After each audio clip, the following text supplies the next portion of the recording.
नमस्कार, कैसे हैं आप लोग। उम्मीद करता हूं कि आप लोग बहुत बेहतर होंगे।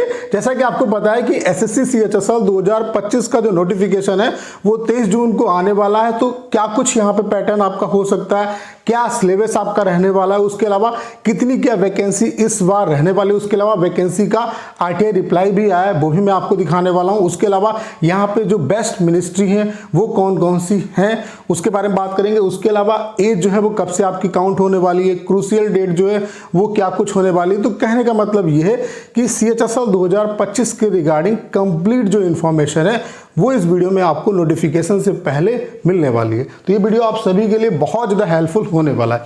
तो आप लोग देख सकते हैं जैसा कि कैलेंडर एसएससी ने काफ़ी पहले डाल दिया था, तो यहाँ पे आप देख सकते हैं जो सीएचएसएल का आपका नोटिफिकेशन है वो 23 जून को आएगा। 23 जून से लेकर के 18 जुलाई तक आप यहाँ पे फॉर्म फिलअप कर पाएंगे। उसके अलावा 8 सितंबर से लेकर के 18 सितंबर तक आपका जो प्री का एग्जाम है वो होने वाला है। ठीक है, अगर यहाँ पे हम बात करें इसके पैटर्न की, तो पैटर्न में कोई भी चेंजेस आपका नहीं होने वाला। जो अभी तक चीज़ें मतलब मार्केट में थी कि दूसरी जो एजेंसी है वो एग्ज़ाम कराने वाली है, तो ऐसा कुछ भी नहीं है। अभी सीजीएल का नोटिफिकेशन आ चुका है, जो फीस है वो भी आपकी 100 रुपीज़ है, जो पैटर्न है वो भी वही है। यानी कि पैटर्न में कोई भी चेंजेस आपका नहीं होने वाला। जिस तरीके से एग्ज़ाम हो रहा था नॉर्मली वैसे ही एग्ज़ाम होगा, जो सिलेबस था वो भी वही है। ठीक है, एसएससी ने पैटर्न चेंज नहीं किया है, तो यहाँ पर भी कोई भी पैटर्न चेंज नहीं होने वाला। जो आप अभी तक पैटर्न देख रहे थे वही सेम पैटर्न रहने वाला, वही सिलेबस रहने वाला। उसके अलावा एसएससी ने चीज़ों को और ज़्यादा एडवांस कर दिया। नॉर्मलाइजेशन का जो फार्मूला है उसको भी चेंज कर दिया। उसके अलावा एआई को इनेबल्ड कर दिया, यानी कि आपका जो लीक से अभी तक होता था पेपर, कुछ जगह आपको घटनाएं देखने को मिलती थी, तो अब ऐसा नहीं होगा। पेपर जो है 15 मिनट पहले आपका प्रिपेयर होगा।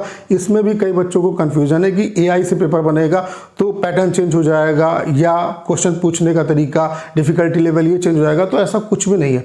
जो प्रोसेस है, एआई एक सॉफ्टवेयर इस तरीके से डेवलप किया गया है कि वो जिस तरीके से अभी तक पेपर बनता था वो अब कोई ह्यूमन बीइंग ना बना करके एआई से जो है वो जनरेट होगा। जिससे क्या है कि जो लीक प्रोसेस है इसमें कहीं ना कहीं कंट्रोल आएगा आपका। ठीक है, तो इसका अगर हम सिलेबस पैटर्न की बात करें तो आपको पता है कि 2 आपका स्टेज में एग्जाम होगा। एक आपका प्री होगा, फिर आपका मेंस होगा।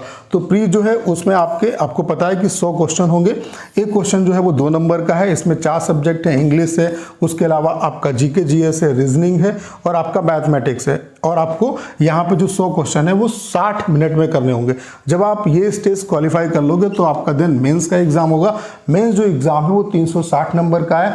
मेंस में अगर बात करें तो मेंस में भी यही प्री वाले ही सब्जेक्ट हैं, जिसमें अगर हम मैथ्स की बात करें तो मैथ्स के 30 क्वेश्चन आएंगे, रीजनिंग के 30 क्वेश्चन आएंगे और मेंस में हर एक क्वेश्चन 3 नंबर का है। नेगेटिव जो मार्किंग है वो 1/3 है। उसके अलावा इंग्लिश की बात करें तो 40 क्वेश्चन आएंगे और जीके जीएस की बात करें तो 20 क्वेश्चन आएंगे। तो ओवरऑल जो पेपर है वो 360 नंबर का है। जिस दिन आपका मेंस होगा जस्ट उसी दिन आपका जो है टाइपिंग होगा। अगर आप डीओ की पोस्ट के लिए क्वालिफाई करते हैं तो डीओ का अलग से टाइपिंग होगा, एलडीसी का अलग होगा, यानी कि 2 टाइपिंग आपको देने पड़ेंगे।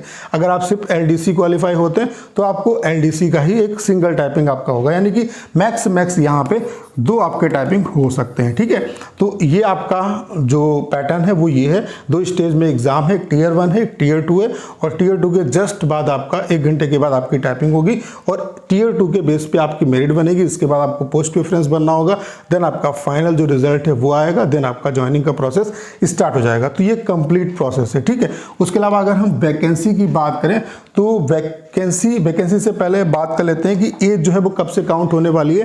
तो जैसा कि आपको पता है सीजीएल में भी आप देख चुके, एज जो है वो 1/8/2025 से काउंट की है। तो 1/8/2025 से ही यहाँ पर भी एज आपकी काउंट होने वाली है। उसके अलावा जो आपकी क्रूशियल डेट है वो भी यही रहेगी, यानी कि जो भी आपके सर्टिफिकेट वगैरह हैं वो इस डेट से पहले के बने होने चाहिए। हालांकि ऐसा मैंडेटरी नहीं, अगर ईडब्ल्यूएस सर्टिफिकेट या ओबीसी सर्टिफिकेट इसके बाद का भी है तो उसमें भी कोई दिक्कत नहीं होती। बस वहाँ पे ओबीसी में क्रीमी और नॉन क्रीमी चेक किया जाता है और ईडब्ल्यूएस जो सर्टिफिकेट है उसमें फाइनेंशियल ईयर और वैलिड ईयर जो है वो आपका इंपॉर्टेंट होता है। तो एज जो है और क्रूशियल डेट आपकी 1/8/2025 2025 ही रहने वाली। उसके अलावा वैकेंसी की बात करें तो आप देख सकते हैं एक डिपार्टमेंट जो CPWD डिपार्टमेंट है, यहाँ पे अच्छी खासी वैकेंसी आरटीआई के थ्रू पता चली है। यहाँ पे टोटल 361 वैकेंसी है, ठीक है। उसके अलावा कैटेगरी वाइज आप देख सकते हैं यूआर की 185 वैकेंसी है, ओबीसी की 85 वैकेंसी है, एससी की 51 वैकेंसी है, एसटी की 26 वैकेंसी है, ईडब्ल्यूएस की 14 वैकेंसी। उसके अलावा अगर हम रीजन वाइज बात करें तो चंडीगढ़ में मैक्सिमम वैकेंसी, यानी कि नॉर्थ इंडिया जिन बच्चों का सपना है नॉर्थ इंडिया में आना चाहते हैं उनके लिए अच्छी अपॉर्चुनिटी है। चंडीगढ़ में अच्छी वैकेंसी है, क्योंकि चंडीगढ़ का जो मतलब एरिया लगता है वो नॉर्थ वाला लगता है। अगर आप चंडीगढ़ भरते हैं या दिल्ली भरते हैं तो अगर स्टेट प्रेफरेंस मांगा जाता है तो आप नॉर्थ वाली बेल्ट में आप आते हैं, ठीक है। तो यहाँ पे 252 वैकेंसी है, यूआर की 140 वैकेंसी, एससी की 45, एसटी की 10, ओबीसी की 48 और ईडब्ल्यूएस की 9 वैकेंसी। उसके अलावा कोलकाता में 68 वैकेंसी है, मुंबई में 24 वैकेंसी है और चेन्नई में 17 वैकेंसी है। कैटेगरी वाइज वैकेंसी आप देख सकते हैं। उसके अलावा ऐसा नहीं कि यहाँ पे केवल एक ही डिपार्टमेंट है, कई डिपार्टमेंट होते हैं, कई मिनिस्ट्री होती है जहाँ पे एलडीसी रिक्रूट किए जाते हैं, ठीक है। तो अगर ओवरऑल वैकेंसी की बात करें तो जो वैकेंसी आपकी वो 3000 प्लस रहेंगी किसी भी कंडीशन में। अब 3000 से ज़्यादा कितनी भी हो सकता है 3500 वैकेंसी आ जाए, 3700 आ जाए, 4000 भी आ सकती है, लेकिन वैकेंसी आप ये मान के चलिए कि 3000 प्लस ही वैकेंसी आपको देखने को मिलने वाली। तो अच्छी अपॉर्चुनिटी है। जो बच्चा सीजीएल की प्रिपरेशन करता है वो सीएचएसएल भी देता है, और नॉर्मली क्या है कि अगर आपकी प्रिपरेशन एक अच्छे लेवल की होगी तो सिलेक्शन हो भी जाता है। तो आपके लिए एक डबल अपॉर्चुनिटी है, सीजीएल भी है, सीएचएसएल भी है, तो यहाँ पर आप फॉर्म फिलअप कर सकते हैं, ठीक है। 23 जून से आपके जो नोटिफिकेशन है वो आपका आ जाएगा, ठीक है। उसके अलावा अगर हम यहाँ पे बेस्ट डिपार्टमेंट की बात करें तो सबसे पहली चीज़ क्या है कि अगर आपके पास नौकरी नहीं है तो जितने भी डिपार्टमेंट है वो सारे बेस्ट हैं, तब कोई चॉइस नहीं। लेकिन अगर आपका ऑलरेडी सिलेक्शन हो गया, आप एक अच्छे डिपार्टमेंट की खोज में है, तो उसके अलावा ये पोस्ट प्रेफरेंस में भी आपकी मदद करेगा। तो वो मैं आपको बता रहा हूँ, जैसे कि बीआरओ जो है ये भी अच्छी पोस्ट है, लेकिन ये जो है वो केवल और केवल मेल जो कैंडिडेट हैं वो इसके लिए एलिजिबल होते हैं। उसके अलावा सेंट्रल ब्यूरो ऑफ इन्वेस्टिगेशन यानी कि सीबीआई हो गया, उसके अलावा सेंट्रल विजिलेंस कमीशन हो गया, उसके अलावा सेंट्रल पासपोर्ट ऑफिस हो गया, ये मिनिस्ट्री ऑफ एक्सटर्नल अफेयर्स की पोस्ट है। उसके अलावा controller general of accounts ministry of finance, उसके अलावा controller general of defence account ministry of defence, उसके अलावा department of consumer affair ministry of consumer affair food and public distribution, ये एक अच्छा डिपार्टमेंट है। उसके अलावा लाल बहादुर शास्त्री यानी कि लावासना, ये अच्छा डिपार्टमेंट है। Ministry of civil aviation, ministry of culture, ministry of external affairs, उसके अलावा ministry of home affairs, ministry of housing and urban affairs, जितनी मिनिस्ट्री हैं